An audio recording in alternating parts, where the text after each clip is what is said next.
یوسف علیہ السلام چونکہ حضرت یعقوب علیہ السلام کے بیٹے تھے اور ظاہر ہے کہ ان کی لیگیسی کو آگے کسی نے تو لے کے چلنا تھا. یوسف علیہ السلام کے 11 بھائی تھے، ان میں سے ایک بنیامین تھے جو ایسے بھائی تھے کہ ماں اور باپ دونوں کامن تھے، اور باقی جو 10 بھائی تھے وہ دوسری والدہ سے تھے ان کے، وہ خالہ بھی لگتی تھی ان کی یوسف علیہ السلام کی، اور ظاہر ہے کہ ماں بھی تھی کیونکہ ان کے والد نے ان سے نکاح کیا ہوا تھا. 10 بیٹے اس ماں سے تھے، 2 یہ تھے، اور آپس میں ان کا ایک حسد والا معاملہ ہو گیا شیطان کی وجہ سے. ظاہر ہے کہ اب باپ کی لیگیسی کو کس نے آگے لے کے چلنا ہے، وہ ظاہر ہے وہ تو باپ نے تو ڈیسائیڈ ہی نہیں کرنا، وہ تو اللہ نے ڈیسائیڈ کرنا ہے. یوسف علیہ السلام کو اللہ تعالیٰ نے ایک خواب دکھایا، اور خواب انبیاء کے حق میں وحی الہی ہوتا ہے. بخاری مسلم میں حدیث ہے کہ خواب نبوت کا 46واں حصہ ہے. حضرت ابراہیم علیہ السلام کو بھی خواب میں ہی دکھایا گیا تھا. سورہ صافات میں آتا ہے کہ میں اپنے بیٹے کی قربانی کر رہا ہوں، اسی لیے انہوں نے اسے ایگزیکیوٹ کرنے کی کوشش کی اور اللہ تعالیٰ نے فدیہ بھیج دیا. لیکن ایگزیکیوٹ اتنی بڑی ایکٹیویٹی کو کرنا کہ بیٹا قربان کرنا، اسی لیے تھا کہ وہ وحی الہی تھا. یوسف علیہ السلام کو اللہ تعالیٰ نے چھوٹی عمر کے اندر ہی 10-12 سال کی عمر میں ہی یہ خواب دکھایا. 11 ستارے اور سورج اور چاند انہیں سجدہ کر رہے ہیں. آپ کا ذکر انہوں نے اپنے والد سے کیا. ظاہر ہے اس زمانے میں تو والد ہی ڈائریکٹ ٹریننگ کیا کرتے تھے اپنی اولاد کی، اور ایک بڑی فرینکنس ہوتی تھی. اور پھر نبی کی اولاد حضرت یعقوب علیہ السلام کو پتہ چل گیا کہ میری اس نبوت کا وارث اب یہ ہونے والا ہے، یعنی 12 بچوں میں سے اس کے سر کے اوپر یہ تاج نبوت سجنا ہے. تو ظاہر ہے باقیوں نے تو حسد کرنا ہے، حسد تو آ ہی جاتا ہے. آدم علیہ السلام کے بیٹوں میں آیا تھا، تو یہ اولاد آدم والا ہی معاملہ ہے. بہرحال وہ حسد آیا. حضرت یعقوب علیہ السلام نے یوسف علیہ السلام سے کہا تھا کہ اس خواب کا ذکر تم نے اپنے بھائیوں سے نہیں کرنا، ورنہ وہ تمہارے خلاف کوئی نہ کوئی چال چلیں گے. لیکن بہرحال یہ خواب والی بات کسی طریقے سے لیک ہو گئی. یوسف علیہ السلام نے تو نہیں کی، لیکن شاید آپ کی بیوی نے سنی اور انہوں نے باقی بیٹوں تک بات پہنچا دی. بلکہ کچھ ہوا ایسا معاملہ، اور ان کو اس اعتبار سے بھی اشارے مل گئے کہ یوسف علیہ السلام کے ساتھ زیادہ برتاؤ ایکسٹراڈنری کرتے تھے یعقوب علیہ السلام، کیونکہ انہیں پتا تھا کہ یہ اللہ کے پیغمبر ہے، اور انہوں نے اس توحید کی دعوت کو میرے بعد آگے لے کر چلنا ہے. حضرت یعقوب علیہ السلام کے جو باقی بیٹے تھے 10، 11واں تو خیر وہ چھوٹا تھا، وہ ان کا چھوٹا بھائی تھا، اس کے ساتھ تو مسئلہ کوئی نہیں تھا. وہ 10 بیٹوں نے اپنے باپ سے کہا کہ ہم دیکھتے ہیں کہ آپ بڑے پوزیسو ہیں یوسف کے معاملے میں، اسے آپ ہمارے ساتھ بھیجیں، یہ بھی ہمارے ساتھ کھیلا کودا کرے. جب ہم اپنے جانوروں کو چرانے کے لیے لے جاتے ہیں تو اس کو بھی ساتھ لے جائیں گے، تھوڑی اس کی بھی آؤٹنگ ہو جائے گی. تو حضرت یعقوب علیہ السلام کو یہ بات کلک کر گئی کہ یہ کچھ کرنا چاہتے ہیں. ان کو تو اندازہ ہی نہیں تھا کہ اتنی بڑی آزمائش ان کا انتظار کر رہی ہے. یار 40 سال کی جدائی آپ امیجن کریں، اور قرآن میں آیا کہ وہ نابینا ہو گئے تھے رو رو کے، اس تکلیف سے وہ گزرے.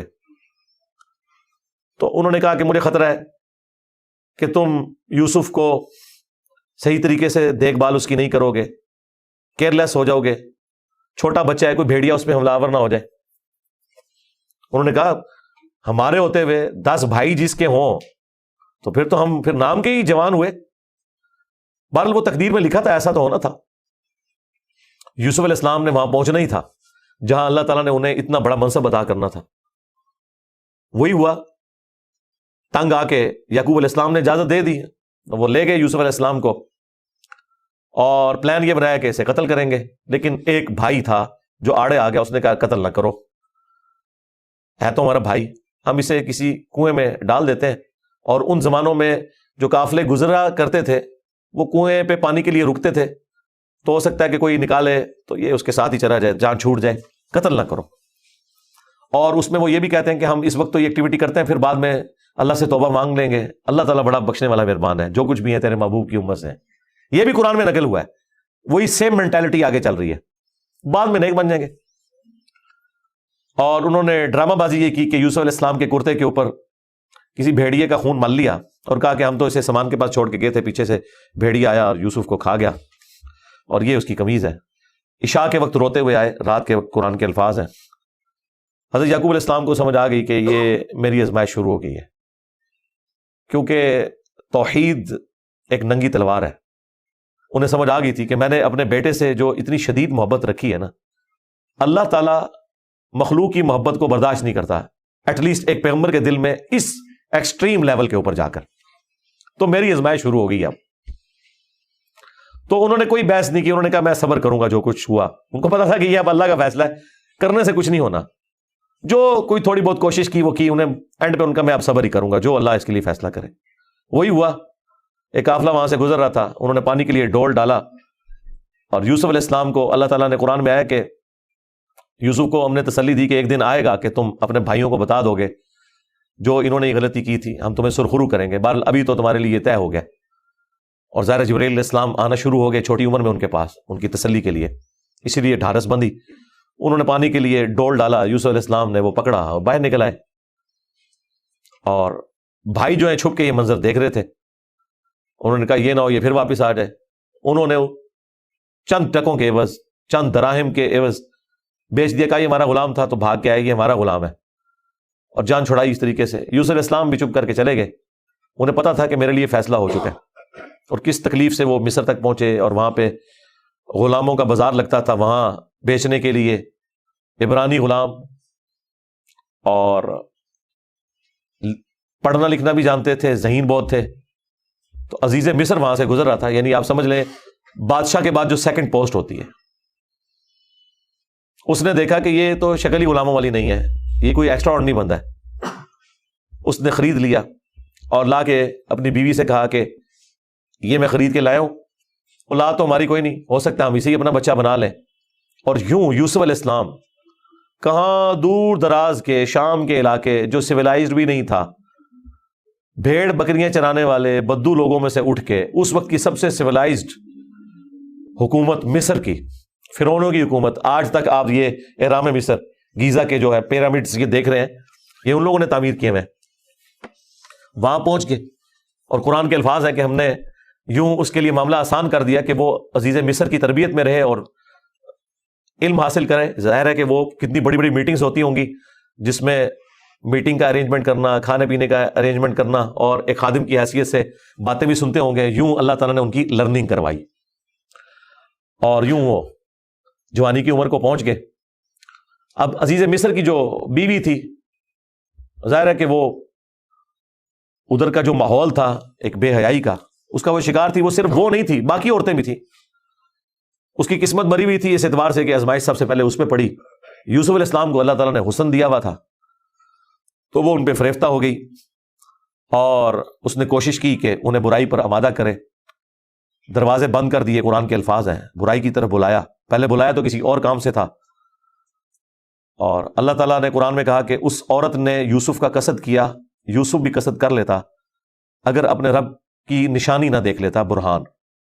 اور وہ نشانی قرآن میں نقل نہیں ہوئی، اسرائیلی روایتوں میں ملتا ہے کہ ان کو ان کے والد یعقوب علیہ السلام کی شبیہ دکھائی گئی، جو کہ یوں انگلی سے اشارہ کر رہے تھے کہ بیٹا یہ کام نہیں کرنا، اس طرف نہیں آنا. تو وہ بچ کے، ظاہر ہے اللہ نے فرمایا کہ یہ ہمارے مخلص بندے تھے، یعنی مخلص چنے ہوئے. ایک لفظ ہے مخلص جو اخلاص شو کرتا ہے. ہم مخلص ہونے کی کوشش کرتے ہیں، لیکن مخلص پیغمبر ہوتے ہیں جنہیں اللہ اپنے لیے خالص کر لیتا ہے. اللہ نے کہا ہم نے بچایا، یعنی انبیاء بھی جو بچتے ہیں نا برائیوں سے، وہ اللہ کی مدد کی وجہ سے. بہرحال اس تکلیف سے وہ گزرے.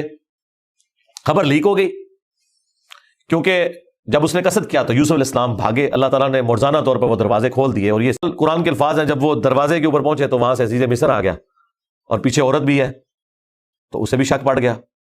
وہاں پہ کوئی سیانہ بندہ تھا جس نے کہا کہ یہ دیکھو کہ اگر یوسف کی قمیض آگے سے پھٹی ہوئی ہے تو یوسف جو ہے وہ مجرم ہے، اور اگر یہ پیچھے سے پھٹی ہوئی ہے تو پھر وہ عورت مجرم ہے.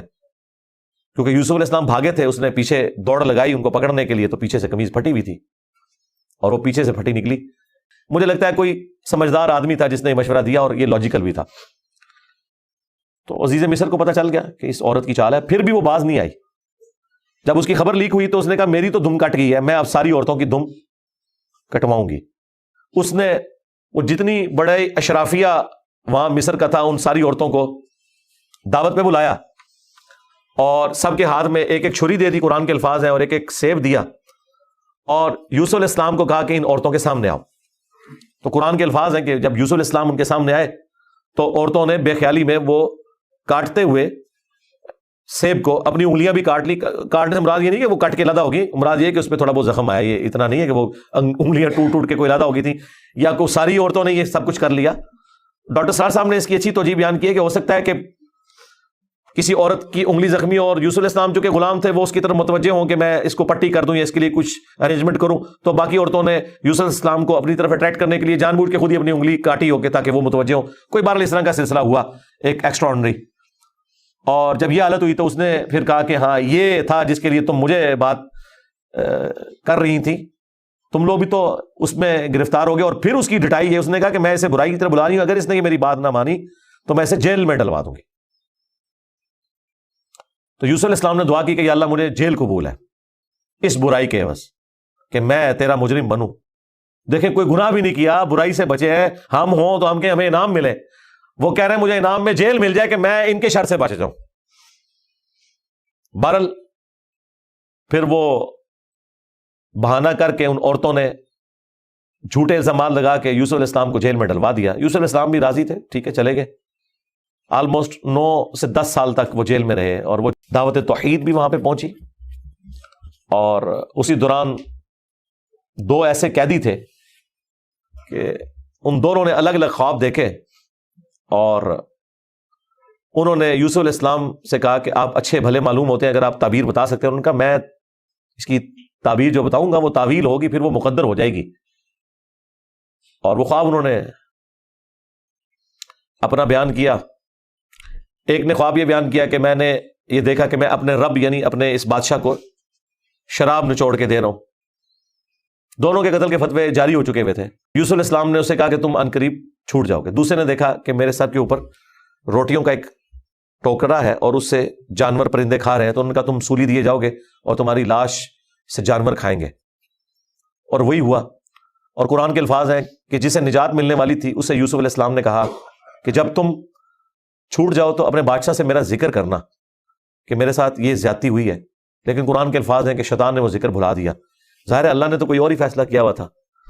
اور یوں آلموسٹ 9 سے 10 سال ان کے جیل میں کٹ گئے, یہاں تک کہ اس بادشاہ کا جو بیٹا ہے وہ تخت نشین ہوا اور اس نے خواب دیکھا. ظاہر بادشاہ کو اللہ تعالیٰ اس طرح کے خواب دکھایا کرتا تھا. مخلوقات کو دیکھنے کی ذمہ داری اللہ تعالیٰ نے بادشاہوں کے اوپر ہی رکھی ہوئی ہے جو ان کے انڈر رعایا ہے. کہ 7 دبلی پتلی گائے جو ہیں وہ نیل سے نکل کے 7 موٹی گایوں کو کھا رہی ہیں, اور 7 خشک بالیاں ہیں اور 7 جو ہے وہ ہری بالیاں ہیں. اب یہ بڑا ایک ایکسٹراڈنری خواب تھا. اس نے اپنے وہ سارے تعبیر بتانے والے بلائے, سب کے سب عاجز آ گئے. تو وہ جو چھوٹ چکا تھا ایک قیدی, وہ بادشاہ کا بڑا قریبی تھا جو اسے شراب بنا کے دیتا تھا, اسے یاد آیا کہ ہاں ایک شخص قید میں ہے. اور یاد کب آیا دیکھیں 9-10 سال کے بعد. اس نے کہا میں ایک ایسے شخص کو جانتا ہوں کہ جو آپ کو اس کی تعبیر بتائے گا. تو وہ بادشاہ نے کہا ٹھیک ہے اسے لے آؤ یہاں پہ. یوسف علیہ السلام نے تعبیر بتا دی جو باقی معبر نہیں بتا سکے. بادشاہ کو بھی لگا یہ تعبیر اسی طریقے سے ہے کہ 7 خوشحالی کے سال آئیں گے اور اس کے بعد 7 سال آئیں گے 7 ایئرز قحط سالی کے, جس میں آپ یہ والا غلہ جو سٹور کیا ہوگا وہ استعمال کریں گے, اور پھر اس کے بعد بارش ہوگی. 7 سال تک بارش نہیں ہوگی. اور ان 7 سالوں کے لیے آپ نے اپنی وہ والی گندم سنبھال کے رکھنی ہے جو ان خوشحالی کے 7 سالوں میں خوب پیداوار ہوگی. تو بادشاہ نے کہا انہیں بلا کے لاؤ. انہوں نے کہا نہیں, پہلے میرا وہ مسئلہ حل کریں جو میرے اوپر الزامات لگا کے ان عورتوں نے اندر کیا. پھر بہرحال وہ معاملہ بھی سیٹل ہوا. عورتوں نے مان لیا کہ یوسف علیہ السلام کی کوئی غلطی نہیں تھی. پھر یوسف علیہ السلام عزت کے ساتھ لائے گئے بادشاہ کے پاس, اور انہوں نے خود کہا کہ مجھے وزیر خوراک بنا دیں, میں امین بھی ہوں اور ان معاملات کو ہینڈل بھی کر سکتا ہوں. پھر انہوں نے جس طریقے سے ان معاملات کو ہینڈل کیا اور کہا کہ آپ نے گندم کے دانوں کو بالیوں سے باہر نہیں نکالنا. یہ سٹوریج کا طریقہ بھی یوسف علیہ السلام کو اللہ تعالیٰ نے سکھایا. یوں گندم خراب نہیں ہوتی, سال ہر سال آپ استعمال کر سکتے ہیں. آج بھی گندم اسی طریقے سے سٹور ہوتی ہے. اب وہ قحط سالی صرف مصر تک نہیں تھی, شام تک بھی پھیل چکی تھی. اور وہی بھائی بالآخر گندم کی تلاش میں مصر آئے. انہیں تو پتہ ہی نہیں تھا کہ ان کا بھائی یہاں کا بے تاج بادشاہ بن چکا ہے. یوسف علیہ السلام نے انہیں پہچان لیا. ان تو سوچا ہی نہیں تھا کہ یہ سب کچھ ہوا, کوئی اس وقت انٹرنیٹ کوئی اس طرح کی تو چیز ہے ہی نہیں تھی.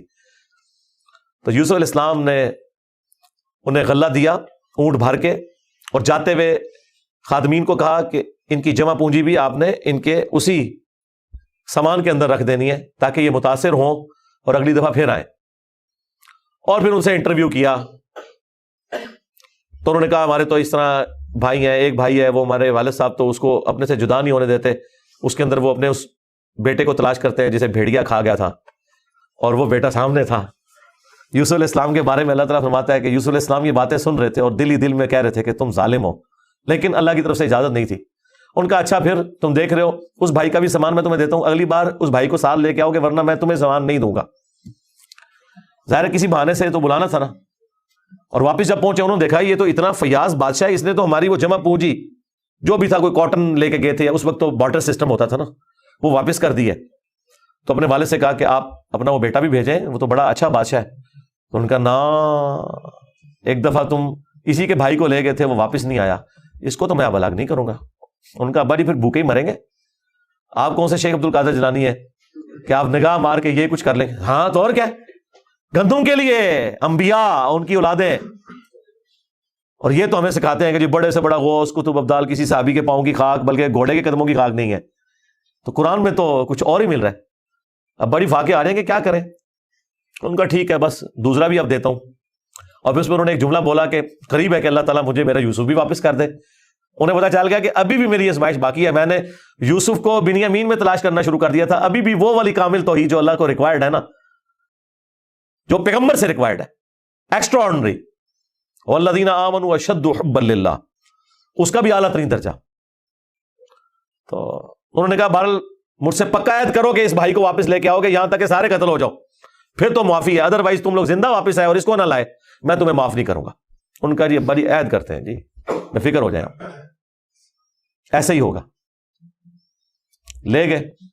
اب وہاں تو یوسف علیہ السلام نے پلان کیا تھا, جاتے ہی انہوں نے بنیامین کو تو اپنے پاس بلا کے کہا کہ میں تیرا وہ گم شدہ بھائی یوسف ہوں, بلکہ ان کی نظر میں تو وہ سمجھ لیں فوت ہی ہو چکے تھے, اور کہا کہ اپنے بھائیوں کو نہیں بتانا تم نے, میں ایک طریقے سے تمہیں یہاں روکوں گا کیونکہ بادشاہ کے قانون میں تمہیں روک نہیں سکتا. تو اس کے لیے قرآن میں الفاظ ہیں کذالک کدنا لیوسف, ہم نے یوسف کو یہ تدبیر سکھائی تھی, ایک ہیلا سکھایا کہ وہ بادشاہ کا ایک قیمتی پیالہ تھا جو بنیامین کے سامان میں انہوں نے واپسی پہ رکھوا دیا, اور جب وہ واپس جانے لگے تو پیچھے سے آواز لگائی گئی قافلے والوں تم چور ہو. اور یوسف علیہ السلام کو پتا تھا کہ بنی اسرائیل میں چوری کی سزا یہ ہے کہ وہ شخص پھر غلام بن جاتا ہے جس کی اس نے چوری کی ہوتی ہے. ان کا بتاؤ اگر کوئی چور نکلا, ان کا جس کے سامان میں نکلا وہ آپ رکھیں اس بندے کو. تو انہوں نے مختلف جگہ سے شروع کیا, بنیامین سے سٹارٹ نہیں کیا ورنہ تو پلان ڈسکلوز ہو جاتا. الٹیمیٹلی بنیامین کے سامان میں سے نکلا. تو انہوں نے کہا اس کا بھائی بھی اسی طرح چور تھا, اندازہ کریں ہر جگہ وہ ٹھونگ مارتے سن حالات. تو اچھا یہ پھر ایران والوں نے اس فلم میں کھولا ہے کہ وہ کس چوری کی طرف اشارہ کر رہے تھے. وہ یوسف علیہ السلام سے ان کی پھوپھی بڑی محبت کرتی تھی, وہ لے گئی تھی اور وہ ان کو اپنے پاس رکھنا چاہتی تھی. تو انہوں نے کہا کہ میرا فلاں قیمتی کپڑا جو ہے وہ چوری ہو گیا, حالانکہ وہ چوری نہیں ہوا تھا, اور وہ یوسف علیہ السلام کے سامان سے انہوں نے ریٹریو کیا, اور اس کے بدلے میں یعقوب علیہ السلام کو کچھ عرصہ اپنے اس بیٹے کو اپنی بہن کے پاس چھوڑنا پڑا. تو یہ ان کو کلک کر گیا آئیڈیا, یہی والا آئیڈیا انہوں نے اپنے بھائیوں کے اوپر بھی اپلائی کیا, اور ان کے بھائیوں کا بھی اشارہ اسی طرف تھا کہ اس نے تو بچپن میں اس کا بڑا بھائی بھی چور تھا, حالانکہ اس نے چوری نہیں کی ہوئی تھی, نہ ادھر چوری والا معاملہ تھا. بہرحال ان میں سے ایک بھائی نے کہا بھائی میں تو اب واپس نہیں جاؤں گا, میں تو ابے سے عہد کر کے آیا ہوں کہ بھائی میں تو اپنے بھائی کی یاد میں ادھر ہی رہوں گا جب تک کہ کوئی معاملہ نہ ہو. تم لوگ جاؤ نا ذرا اور جا کے ابا جی کو ساری صورتحال بتاؤ, اور بتاؤ کہ تمہارا یہ بیٹا چور نکلا ہے اور ہم لاکھ قسمیں کھائیں آپ نے ماننا نہیں ہے. تو وہ چلے گئے واپس. پھر حضرت یعقوب علیہ السلام نے ایک خط روانہ کیا, ریکویسٹ بھیجی عزیز مصر کو. انہیں تو نہیں پتا تھا کہ ان کا بیٹا ہی ہے, اور وہ بڑے دردناک انداز میں انہوں نے اس فلم میں فلمایا. الٹیمیٹلی جب وہ اگلی دفعہ واپس آئے, ان کا ہمارے ابا جی تو پہلے ہی نابینا ہو چکے ہیں, اب یہ 2 جدائیاں کیسے برداشت کریں گے, آپ رحم کریں, ہم پہ ترس کھائیں. پھر یوسف علیہ السلام نے کہا کہ تمہیں یہ ساری باتیں اس وقت نہیں یاد آئی, تمہیں یاد نہیں تم نے اپنے بھائی کے ساتھ کیا کیا تھا. تو وہ جب سٹوری انہوں نے بیان کرنی شروع کی تو انہیں پتا چل گیا کہ یہ وہی یوسف ہے. انہوں نے پوچھا آپ یوسف ہیں؟ ان کا ہاں. دیکھو اللہ نے مجھے کیا کچھ عطا کیا ہے. اور انہوں نے کہا کہ ہمیں معاف کر دیں. انہوں نے کہا لا تثریب علیکم اليوم، آج کوئی گرفت نہیں ہے. شیطان نے یہ ہمارے درمیان جدائی ڈالی تھی، کیونکہ اتنے بڑے منصب تک پہنچنے کے لیے تکلیف بھی تو کاٹنی پڑتی ہے نا. حسین بننا کوئی سوکھا تو نہیں ہے. جنتی نوجوانوں کا سردار بننا ہے تو پھر قربانی تو دینی پڑے گی، اور انبیاء کو یہ پتا ہوتا ہے کہ قربانی سے گزر کے ہی آپ مقام حاصل کرتے ہیں.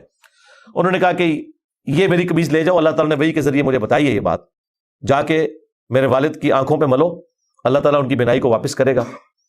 اور یوں وہاں سے قاصد نکلا وہ کرتا لے کے یوسف علیہ السلام کا. قرآن کے الفاظ ہیں، حضرت یعقوب علیہ السلام کہتے ہیں کہ اگر تم مجھے مفند نہ سمجھو، وہی المحند اور المفند قرآن میں الفاظ ہیں یہ، یعنی یہ نہ سمجھو کہ میرا دماغ سے ٹھیا گیا ہے، تو مجھے تو یوسف کی خوشبو آ رہی ہے. اچھا یوسف کی خوشبو اس وقت نہیں آئی جب وہ بک کے جا رہے تھے، کیونکہ اللہ تعالیٰ نے پردہ ڈالا تھا. ادھر اللہ نے یوسف کی خوشبو، بہرحال وہی بشارت لے کے آیا، آنکھوں کو لگائی، بینائی واپس آ گئی، اور ساتھ خط آیا کہ اب آپ واپس آئیں، یہاں پہ میرے پاس آ جائیں اور بنی اسرائیل کو شفٹ کریں.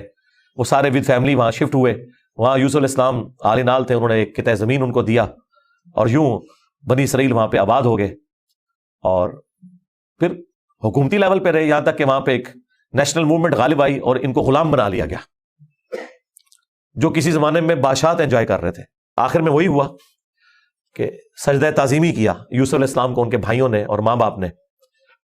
ان زمانوں میں سجدہ تعظیمی جائز تھا، جس طرح کہ آدم علیہ السلام کو فرشتوں نے کیا، اور اس امت میں حرام ہو گیا. ابو داؤد میں اور ترمذی میں حدیث ہے کہ اگر میں سجدہ تعظیمی جائز سمجھتا تو بیویوں سے کہتا کہ اپنے خامدوں کو کریں اس حق کے سبب. ابو داؤد. یوسف علیہ السلام نے کہا ابا جان یہ دیکھ لیں، یہ تعبیر ہے میرے اس خواب کی جو میں نے وہ بچپن میں دیکھا تھا. سرکار وہ خواب بڑا دیکھا ہے، وہ تعبیر ہونے اس کا مزہ لوٹنے کے لیے 40 سال کی مشقت، جدائی، وہ بڑی تکلیف دہ چیز ہے. وہ جو